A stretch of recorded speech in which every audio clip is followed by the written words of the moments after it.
All right, welcome everyone. Ready to dive in. Today, we're all about furry friends. Yeah, we're tackling the big question. Is a kennel worker career right for you?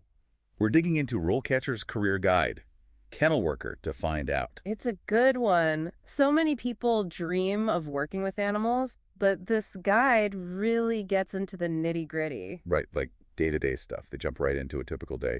Feeding time, obviously, that's a given. Hmm. But it's not all just kibble and cuddles, is it? What about cleaning kennels? I'm imagining things can get a bit, well. Oh, definitely. The guide's pretty upfront about that. Messes happen, gotta be ready to handle those. But you're also walking dogs, playing fetch, making sure they get their energy out. Sounds like you need some serious stamina for this job. You got that right. Heavy bags of food, energetic pups, pulling on the leash. It's physical work. The guide makes that clear. Yeah, it's not just about being strong, though, is it? The guide mentions caring for sick or injured animals, too. That's going to be a whole other ballgame. Absolutely. Takes a certain kind of person to handle that emotional side, monitoring their health, meds sometimes, just being there for them. Not always easy. Can be super rewarding, though, but definitely demanding. So we're getting a good feel for the day-to-day, right? The hands-on stuff and the emotional side, too. But let's zoom out a bit. What's the bigger picture look like for someone considering this career? Well, the guide does a nice job laying out the pros and cons, weighing it all out. One of the big pluses, it mentions flexible hours. That's got to be a win for a lot of people, that work-life balance. Makes sense. Animal care, it's not always a 9 to 5 kind of thing. But the guide's also realistic. It talks about the pay, and it sounds like starting salaries. Those can be on the lower end. Yeah, that's true. Entry level, you're often looking at hourly wages. Might take a bit to, work your way up to something more comfortable. Worth considering, for sure. It's that trade-off, isn't it? Like following your passion, working with animals, but maybe making some sacrifices, at least at first. Yeah. Okay, so what about the job market itself? Is there room to grow in this field? Oh, absolutely. Right off the bat, the guide hits you with the statistic. The pet care industry, globally, almost $370 billion by 2028. That's huge. Well, those numbers are kind of mind-blowing. So more pet owners means more need for kennel services, right? More demand. Exactly. And it's not just your traditional kennels either. The guide talks about this trend, more specialized care places popping up, focused on certain breeds maybe, or like luxury accommodations for pets, even catering to special needs. Interesting. Sounds like there's room for, getting creative in this field. Okay, so say someone's listening to this, and they're like, sign me up, ready to ditch the desk job, get their hands dirty, literally maybe. What's the career ladder look like here? The guide's got a career stages section, lays it out really clearly. Most likely you're starting as a kennel assistant or just kennel worker. All about those basics, feeding, cleaning, walking, socializing, you know the drill. Mastering the fundamentals, showing you're responsible, reliable with the animals. Yeah. Then what? How do you climb that ladder? So, with experience, you could become a senior kennel worker. That's more of a leadership role, right? Training new staff, maybe, overseeing how things run day to day. More complex tasks, too, like some meds or basic first aid. Not just caring for the animals, but like managing a team, making sure it all runs smoothly.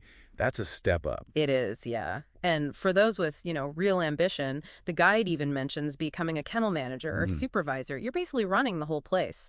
Staff, budgets, making sure all those animals are well cared for, the whole 9 yards. Wow, that's impressive. Talk about top dog, right? Yeah. But it seems like no matter the level, learning's a big part of this job. 100%. There's a whole section in the guide, knowledge and learning. It stresses you got to stay updated, best practices for animal care, workshops, maybe even certifications like animal first aid, behavior stuff. So it's not just the hands-on experience. It's like investing in yourself professionally, always learning new skills. I like that. Keeps things interesting.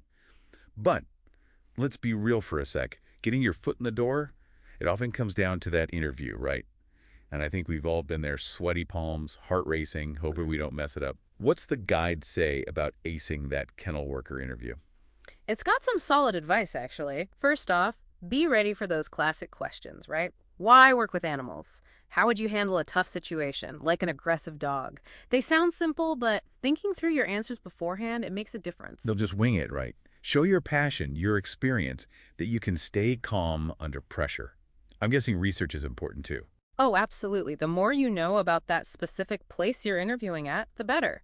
Do they specialize in a certain type of animal? What's their whole approach to care? Working that into your answers, it shows you're genuinely interested, not just sending out applications blindly. Yeah, going beyond the generic, Yeah. showing you really care about their environment, their values. Yeah. Smart. So being prepared is key.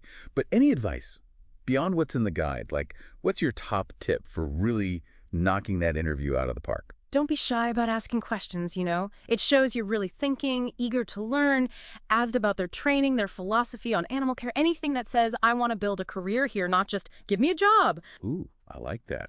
Turning it around, asking insightful questions. Good way to stand out. You know, we've covered a lot of ground here. The everyday stuff, the trends, the whole career path. Honestly, I'm kind of inspired hearing about the dedication it takes to be a kennel worker. Mhm. But the guide's honest too, right? It's emotionally challenging work. Yeah, doesn't sugarcoat it. Not a job for everyone, that's for sure.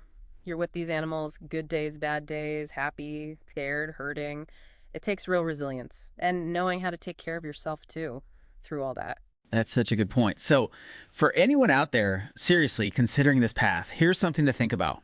What are your ways of dealing with stress? How do you make sure you're A-okay? Because in this line of work, self-care, it's not just some buzzword, it's crucial for you A&D the animals you're caring for. And hey, if you're ready to explore more animal care careers, RoleCatcher's got a ton of resources waiting for you. Go check them out. Thanks for diving in with us today.